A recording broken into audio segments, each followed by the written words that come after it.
Okay. Alors Kofi a été vraiment vilipendé na bandenge belé, si je peux dire. Batu balobi moi comme na trop na ndenge ya mabe. Et surtout na kata liste na le premier nom c'est le nom de Nati Lokole. Oyo azé ko accuser Kofi Olomide de multirécidiviste. OK. Mutu oyo aza condamné à plusieurs fois na infraction to ba violation. OK. Na infraction ya kombo na bango. Ba Nati Lokole za ba kombo oyo et brisa déjà ba mire ba interférence na ba perspective naturelle so ba benga nini. Mais et ça peut-être que moi respect quota parce que quand on est plus en cité des fois ça fatigue peut-être que ça profite aussi na carrière nanga ba finganga ba loba ko loba moi je reste Kofi Olomide mais ça va comme ko toucher tina ba point sensible na yo de ba vie privée na yo et ça là que au bailler au comme tout monde que non et comme ici ko délit et comme ici ko infraction il est qui au niveau alors pour pas pousser ngaité na comme peut-être au bout de mes souffles na réagir na oude ko réagir na manique c'est mieux na tika nanga ba yebisa bango ba tika otanga kombo nanga donc bon déjà Kofi Olomide donc il y a une logique de choses. Kofi Olomide a sous le 25 albums. Donc il n'a plus rien à prouver aux gens. Kofi Olomide faiseur des stars, Asala Fali Lelo, Obanati le Kolo Bakomo Gumbandela. Baza ada papa oh donc ce que moni Fali au moni Kofi Olomide. Au moni ba Gibson Bukotondo. Au bois qu'il a reçu, les a erreur. N'est-ce ngai, n'endenga la zalabo. Et là quand comme les mamans, on permet de soutenir maman bimasa l'émission. Donc pour yo, Jonathan il fallait pas interdire manika ça sur l'émission. Normalement, ceux qui maman bango ça l'émission, Jonathan il fera garder pe qui yo il n'a quoi na le quoi mobile.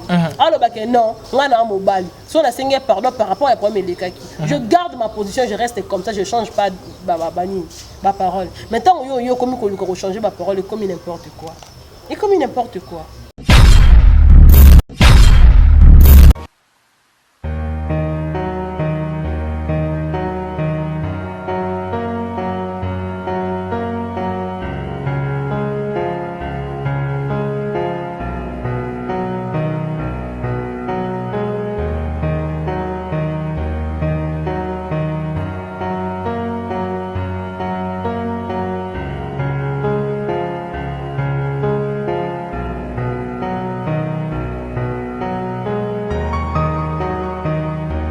Bonjour chers internautes, vous qui nous suivez sur Congo Source Télévision, c'est bien moi, votre Kevin, Mohamed Saïdi, ça a toujours été un réel plaisir pour moi de vous savoir tellement nombreux qui nous suivent en ce net. Merci à nos fidèles partenaires, merci à 100% polémique, merci à Congo Yakese News, merci à Bandeko News Wazarawana pour nous soutenir Moussala Auto Salaka. Déjà, je dis un grand merci au boss Gérard Simboni, merci à Francis Mavimpi depuis Orléans, moi en bas, le Colopé Pelé, merci également à Nomi Yaba, au design de plateau, bien qu'il ait balancé, non pénalité na juillet, mais quand même, je lui dis un grand merci parce que Azali Moko Bandeko, le Louba Lexagi, le Louba journée à Lobby Malam, côté Nanga, parce que Lobezagi Moko Yambota Mananga, bien qu'il ait bétagi pénal solo devant caméra, mais quand même, Lobezagi Moko Nabiso, auto Lexaki Penza, et l'on a eu son temps à battre l'Insa Pézibiso, Moula Sika, et là, Nazali Bosso Nabino, le Kola Molongi, le Kola Moto, a bénéficié de la grâce Yanzambe. Déjà, je vous dis encore merci à Bandeko Nyos Babenga qui de partout vous êtes. Merci à mon vieux Dachumba Nzete Alipé la papa na Melina. Merci à mon vieux Papi Nzeza depuis Grèce. Merci également à mon vieux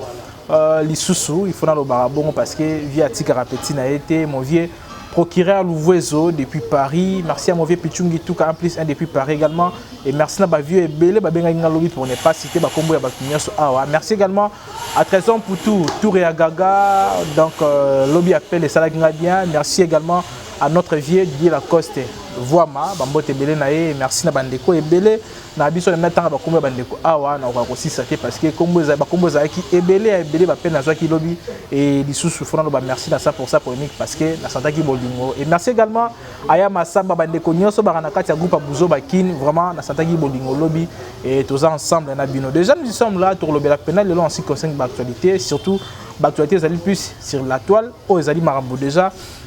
il y a Kofi Olomide Otoyebi qui est déjà Manick John Azaki arrestation, Azaki plutôt arrêté et Azaki n'a été arrestation, Azaki déjà n'a parqué à Kalamou et puis Azaki transféré na moi lombango mingi na prison centrale ya Makala na centre de rééducation bi pa iwa puis Azwaki penata mingi et puis Azaki relâché et par rapport ya masolo yango torosola pena bongo mais tozolo bela mingi plus torotel ma mingi na liste o etiko bima awa déjà document ezali déjà rendu public biso tomoni yango Kofi Olomide monsieur l'ambassadeur a pekisi na quelques chroniqueuses également bande comme ça basi bazali na kati wana batanga kasusu kombo na ba émission te ezali mokeloko to la penza awa na kati na bino awa pour pas kolobela o ezali ba propos ya Manick John après sorti na ye o ezali ma langage échangé moi moké par rapport ya ndenge to yebaki même ba na ye o ezali plus ba émission bande ko ça ndenge bazaki na moi les mêmes mais lokola makambo échangé de to la bongo déjà comme invité je dois recevoir pour vous non mais ba o noti ko no se bino déjà introduction awa ndena ko yamba Mokona lelo pour que to me kapena ko sola pona masolo oyo. Déjà je suis là avec elle Naomi Yaba bonjour.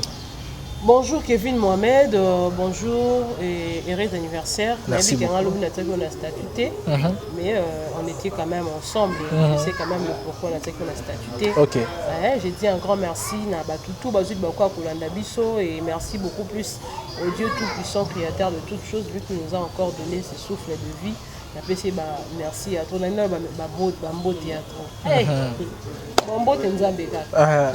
Merci à toi Jésus-Christ de Nazareth. Et puis napesi mbote na Francis Mavin puis depuis on est en France moi on va le pepele un grand merci na tout balinganga na mona bon papa à bilamba na Londres na moni ya Jolie Kanou depuis Londres aussi depuis Italie et napesi mbote bongo na Adikanda depuis les ISA batuba oliate bon c'est pénisara batu et ça la moi bien un grand merci na yo Daniel Mbonke selon c'est le cœur de quelqu'un mon conseiller privé à moi maman Irène Moussaki maman Bibiche Makile à Basantu maman Nanga Bawana donc on a pour ça que maman Mobali Nanga soki déjà maman na Balinganga voilà bonne santé. Santé Kimia nzamba lolo batela donc voilà. Voilà, tout sur la psycho normalement lombango mingi parce que tout ça ngonga mingi té mais quand même to meka ko aborder ba tout sur la pena ba point où les alliés essentiels to meka aussi bango rapidement. Déjà là to bandana makambo tali document ya Kofi Olomide où les alliés rendu public déjà apexi que chroniqueur automoni ba komba bande ko peto yebi déjà ba sala rapide mosala automoni na miso et le Kofi Olomide apexi bango batanga su kombo na été déjà les kamotali marketing est-ce que ezalo comment que vous avez avantage pour na Kofi Olomide to ko décurer to ko intérêt sous carrière. Bon, moi je pense que je suis en train déjà de douter sur l'authenticité de ces documents. Pourquoi? Parce que la monnaie signature. Okay. Parce qu'il y a un document officiel, il faut toujours à poser signature. C'est comme ça que le document original, tout les document falsifié. Authenticité à oui, nous avons douté déjà l'authenticité à document, la originalité si je peux dire. Mais ce qui est vraiment bon que Kofi Olomide a lobby bongo, je crois qu'il a dit ça avec raison. C'est vrai qu'on conseille la marketing, on conseille la promotion de tout le baraque. Communication de tout le monde, et on doit profiter de l'artiste. Mais comme on a ndenge de comme on a biso ba journaliste, to comme on a tina ba vie privée il y a ba artiste. Alors que oyo bango ba pesa biso eza vie professionnelle. C'est vrai que bango ba zasu na ba limite na ba vie privée na bango, mais du moins tous doivent rappeler audacité wana te ya rekota na vie privée ya bato. Alors Kofi a été vraiment vilipendé na ba ndenge belé si je peux dire. Batu balobi moi comme on a trop na ndenge ya mabe et surtout na kata liste na le premier nom c'est le nom de Nati Lokole oyo azé ko accuser Kofi Olomide de multirécidiviste. Mutu oyo aza condamné à plusieurs fois na infraction to ba violation. Na infraction la même nature donc aza multirécidiviste. To boité Kofi Olomide a plusieurs fois accusé na ba viol mais rien ne prouve que ba viol wana za qui peut vrai parce que ce personne ba kizara Kofi Olomide bazara bana mikete. C'est vrai que même moi sinon on a ko violer mais souka nango comme un orgasme. Pour la sara que pour partager sentiments ensemble. Donc ba violation wana ba koloba ya ba violation moko boye ngana ko benga ngo ils a juste pour nous connuire carrière na. Si on a pour répondre à la question, est-ce que Koffi Olomide et qu'on profiter na yeto et qu'on descendre carrière na je pense que et qu'on profiter na on a yete et qu'on descendre un peu carrière na yete. Parce qu'il n'y a pas que c'est là le quoi ba journaliste. Ba journaliste c'est basé belé et quand il y a même to yebi que batu nyonso tout ba comme la bango za repris na kati ya liste wana bato pena ba tala makasi bazala insulté. To comment la ba tiktoker, to comment la ba journaliste oh so ya télé ma silo promotion au senti que promotion ezali. Et aujourd'hui, Koffi Olomide a commandé la bateau TikTok. C'est qui veut dire que bateau TikTok peut baser influent. Parce que dans la chaîne, baser a millions d'abonnés. Pour ça, il a épée marketing. Bien peut-être que ba combo na bango, ba nati le collé, il a ba combo oyo. Et brisa déjà ba mire ba interférence dans ba perspective naturelle sur ba bengani. Mais et ça peut-être que moi respect quota parce que quand on est plus insulté des fois ça fatigue peut-être que le local ça profite aussi na carrière nanga ba finganga ba loba moi je reste Koffi Olomide mais ça va comme ko toucher tina ba point sensible na yo de ba vie privée na yo et ça là que au bailler au comme tout le monde que non mais comme ici ko délit et comme ici ko infraction les qui au niveau alors pour pas pousser ngaité na comme peut-être au bout de mes souffles na réagir na oude ko réagir na maniqué c'est mieux na tika nanga ba yebisa bango ba tika otanga kombo nanga donc bonga déjà Koffi Olomide donc na nenga logique de choses Koffi Olomide aza sous na nini ya ko prouver battu parce que aza déjà na 32 ans de carrière depuis bande orchestre na yi muto aza na simane ana combien des années de carrière donc aza muto aza na carrière ya moulai avec plus de 25 albums donc il n'a plus rien à prouver aux gens.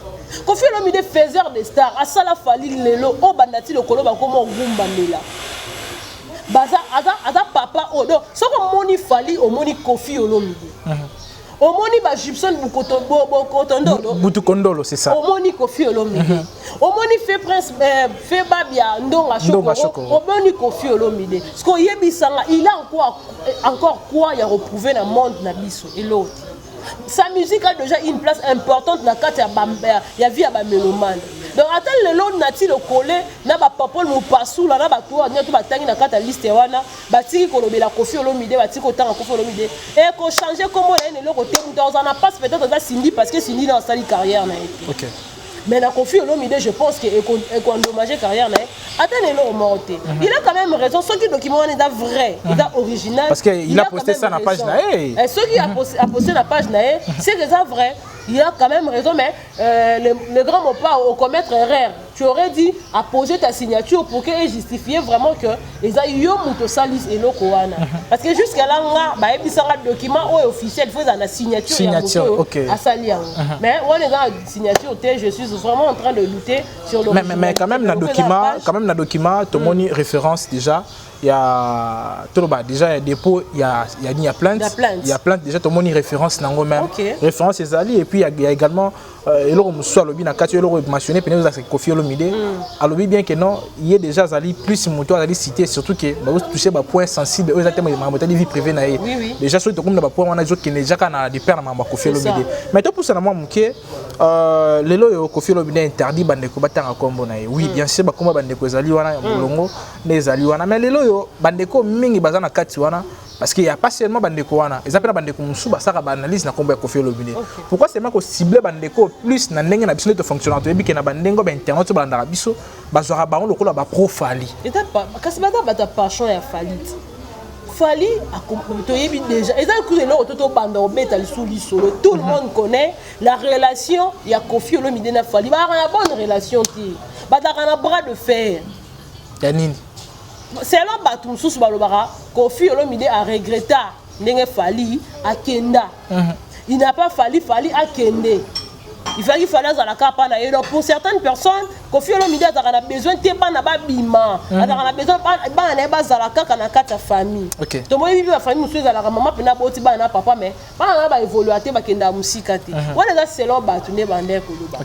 Alors to yebi pe lelo Batu wana ne to wana o ba corrompa bango.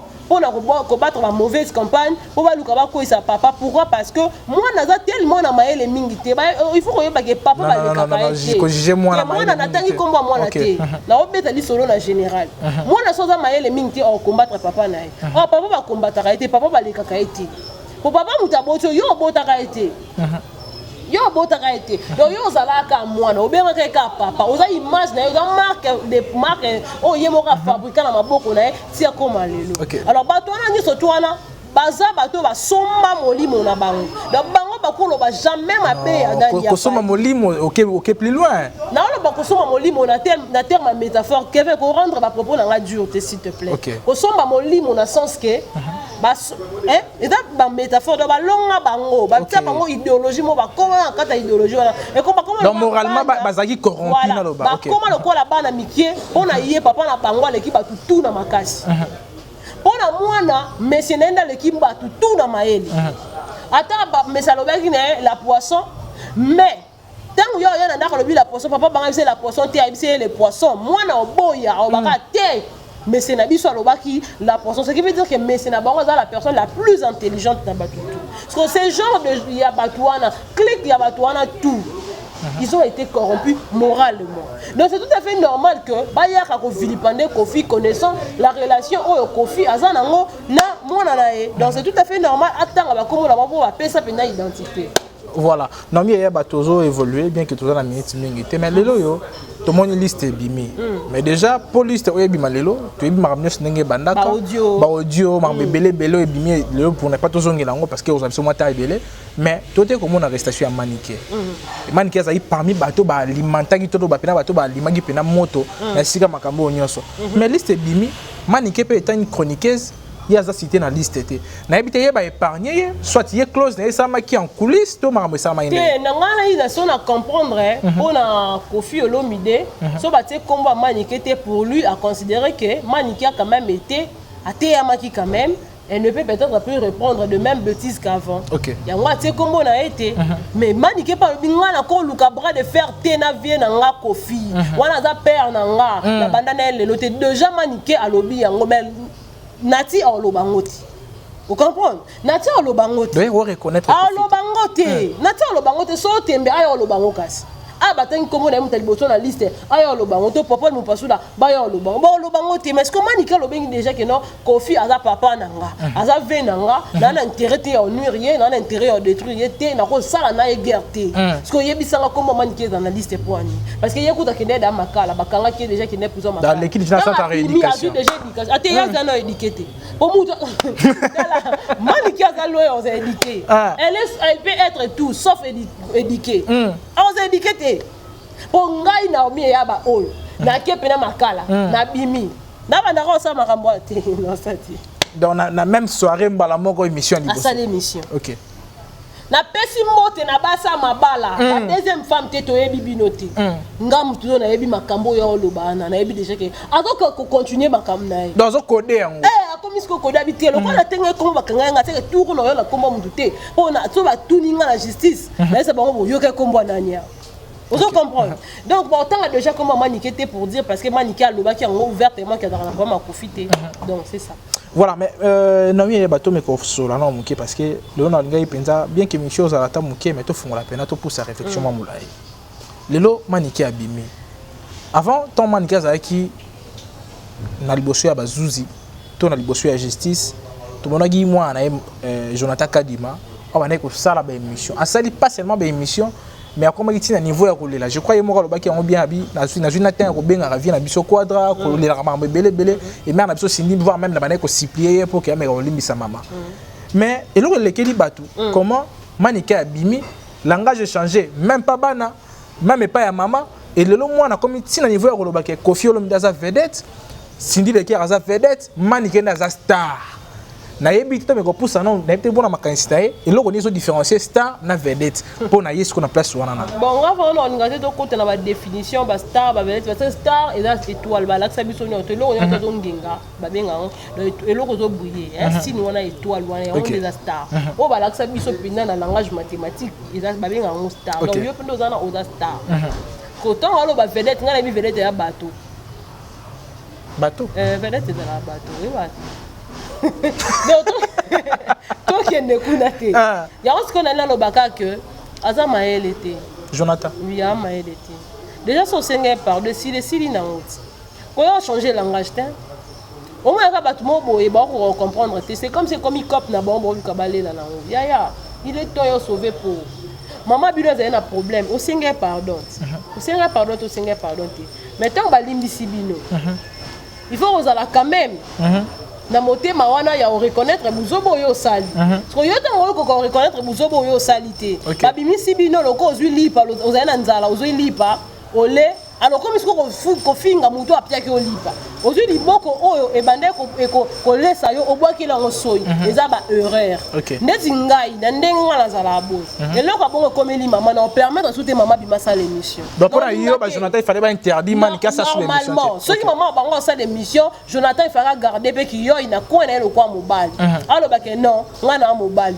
so na singe pardon par rapport à premier lekaki je garde ma position je reste comme ça je change pas ma parole maintenant yo comme ko changer ma parole comme n'importe quoi et comme n'importe quoi on dit bah tout le monde besoin de shida ya apparemment basaki coaché par une personne pour ne pas dire que non mutu magi sima na bango ça bango ça bango na erreur au moment où le mutu ana qui ko intervenir apesi bambongo na parce que enda sima na bango mais mutu akene na makala eza maniki OK mutu o asufra ki nanu eza maniki mutu basengisa ki pardon eza maniki mutu basalisa ki vidéo na kata mutu ka eza maniki elle a été humiliée OK mais la personne en question aza sima na bango azaki humilié tous à la maille tous à rassage côté ka mutalobi ba ridiculiser te papier ekutu ne makambo bapesi makamute ya wana eza makamute wana ya buzoba yo bembe en général ba djega mosoki mutaki mbangu bakokanga te bakanga ki ondeni manique on a tous compati na mawana na pasi na yo mais si on continue ba biloko en tout cas on sera vraiment déçu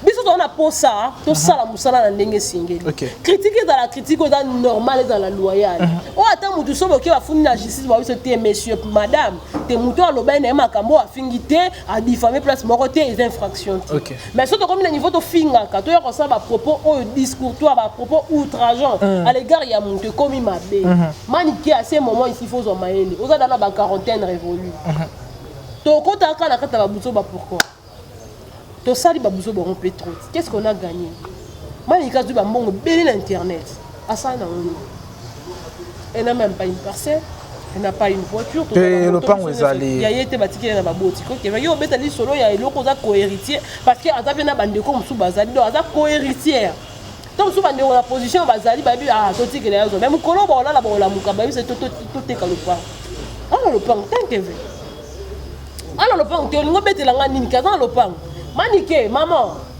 tu es une mère, on te respecte beaucoup. Bien que Bouzo Banayo, Babi Moutata Bouzo Maman Tata Bouzo Babo ya été. Mais t'es à ban. Benda Bana Matoy. Grâce à la prince. Pourquoi ça la biloba le bâti? Il est différent de Jonathan, pourquoi?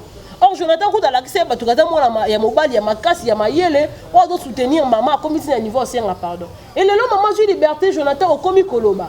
C'est vrai que la liberté provisoire, dans beaucoup de choses, on a dit liberté provisoire et comme on dit liberté totale. Mais il n'y a pas que Babylone comme ça, qu'on retourner contre Bino. Et bon, comme si on a affaire dans le ministère public. OK. S'il vous plaît, maniqué, Théabana. Théabana, quoi? Il faut Théabana. Il t'a raté. Mais tout vous allez manquer parce que tout qui m'a derrière, on a quand même répété à tout moment. Mais tout le monde a sorti médiatique, première sortie médiatique à Maniké John, na Fimbu.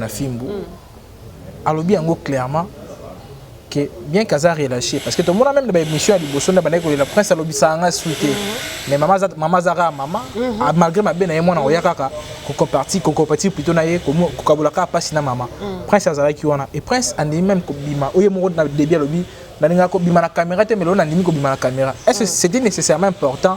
Presque on dit ma copine na caméra na maman nae andi me rappelle champagne na ninga libération maman nae mais est-ce que tu comprends le bâtiment que non et pas prince ça moi hypocrisie peut on est comme ça m'empêcher et ça là qui est pas si vous qui popino vous qui na parquet prince bo bane bo ko mona prince na prince na kolela wa alela ki ya maman taza liboma so akufi olelo oyo kapasi maman bino taza liboma so premier komelo oyo kapasi atata kizenga ta mambo ya salaka osepela na ngote oyo kapasi imaginez quand maman bino so na makambo sala osepela na ngote moi libanda yo finga maman bino otika finga po yo na mabo yo kana jamais parce que amela ki champagne wana munoko na lobani parce que moi j'aime beaucoup plus ce que les gens disent na munoko na bango OK so ka loba ke loko ta mela champagne c'est pas dit quand la liberté maman est impossible tout il y a la popo te wala mambala na tango ti eza ni nanga te bo si nous subotaka Kevin mon mais c'est parce qu'il y a pas ça sali il y a la popo donc ba kokité à la popo problème ezate so ki yé pas ça la bongo prince oza musicien te na mboko olobi oza musicien te na mboko Prince Babia ozo kota na ba bêtise asali kota na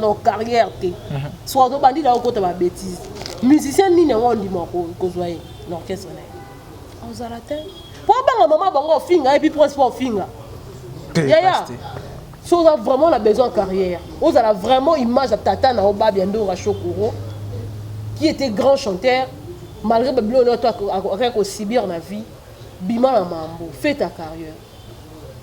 Fais ta carrière. Si on a une étoile là, si on a un tour bengama, tu n'as pas besoin de la maman, la tantine pour sa carrière. Fais ta vie, va faire ta carrière. Jusqu'à quand on a toujours emballé dans kata babuzoba. Maniké sauver Babia. Sauver Prince Babia. Loba on a pensé que Babia kokota ka makambo te. Prince kokota ka makambo te sala vie na yo. Kevin, so bazana bolingo ya Prince Babia. Na maniké, na vienjo. Ba ko sala mambo ba sala ate. OK. Ozala tout le monde banga simba mwana ba maboko batindika. Donc sous kokata na Prince Babia za l'appelle l'une de raison, il y a makambo bango ba sala za rappelle l'une de cause. Oui mais mara Prince Babia na kokata na vous d'accord. OK. Tous à batu. Tous à mayele. Mutu il faut sala. Oh ils ont un sentiment éphémère et si là l'obito na vie normale, ngalo ba ils ont virtuel. Donc ça pour tout c'est peut-être batu. Alors tant au salo c'est ça batu. Tu dois laisser une histoire. Il faut tika histoire. Okay. Histoire nous les années. À ta grand musicien, surtout à ça les fois. Parce que jusqu'à là, dans un grand musicien, t'es pour ça dans le lot. À ça grand chanteur, t'es pour ça dans le lot. À prouver biso non t'es à convaincre biso non t'es. Auto yebike à ça la paix mon interprétation bien. Yemo konze moné années. Pour vous dans la grande fois ça peine à emprunter au yotika. À innover, il y a innover. Parce que tu es un grand chanteur pour aller. Tu es couper ça sous place T au bazo mérité. Soit à grand au bengue grand, soit à grand T, pas à grand T. Il n'a encore rien fait. Donc c'est ça. Voilà, mais non mais bateau clôturer rapidement. La dernière question. Les lots mambo Kofilo midai dans internet. Il y a quoi interdit ba chroniqueur ba tanga communauté cité ba neko ba cité wana et ceux qui ba mission mususu ba emboîter pas. Le col a fait rigola, le col a fallu parce que ils ont comme peut à tout moment dans internet on fait fallu ba bon ba carrière il faut pas le bela bon ba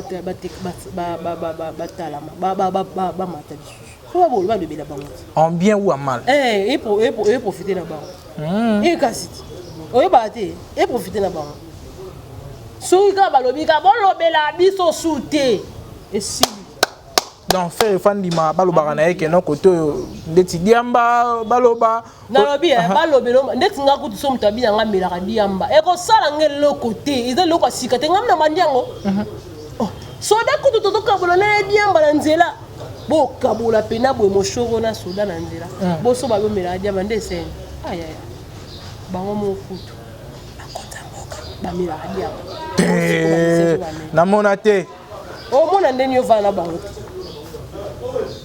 you van na bango to mona ndeni tika c'est ça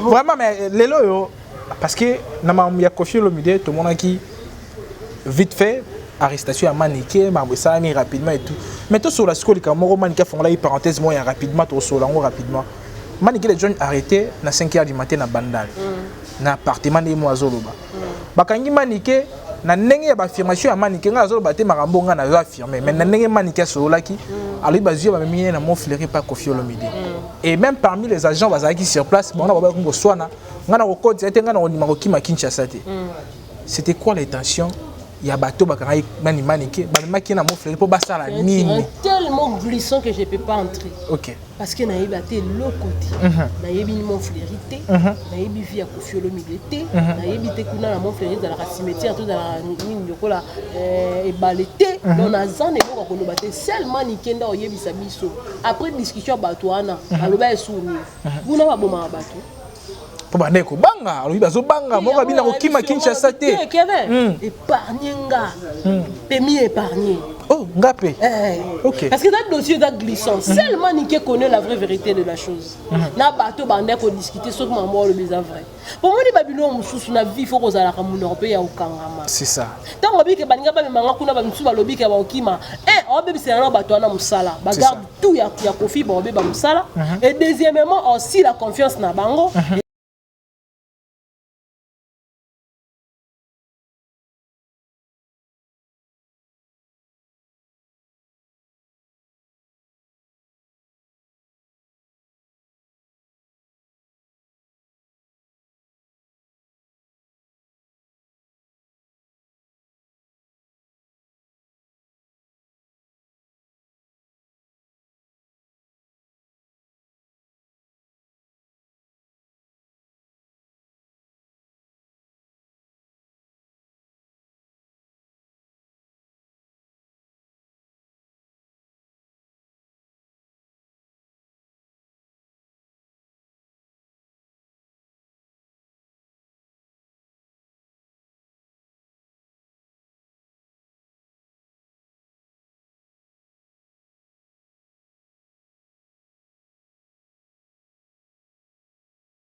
Message que j'ai juste que tout dans le respect mutuel, tout respecter l'artiste, tout respecter mon toutou, tout y est ça bien, si quand tu m'as dit que bébé ça peut me canter tout comme ça, pour que ça fait presque la mise aux valeurs parce que dans les bisous, donc comment on finit, on n'a même pas d'étranger comme pas possible, pourquoi parce que le côté ça m'a bêtise pour la ça, il y a vraiment important que chacun de nous a la conscience que tout ça va composer dans ce cas, on a salutation.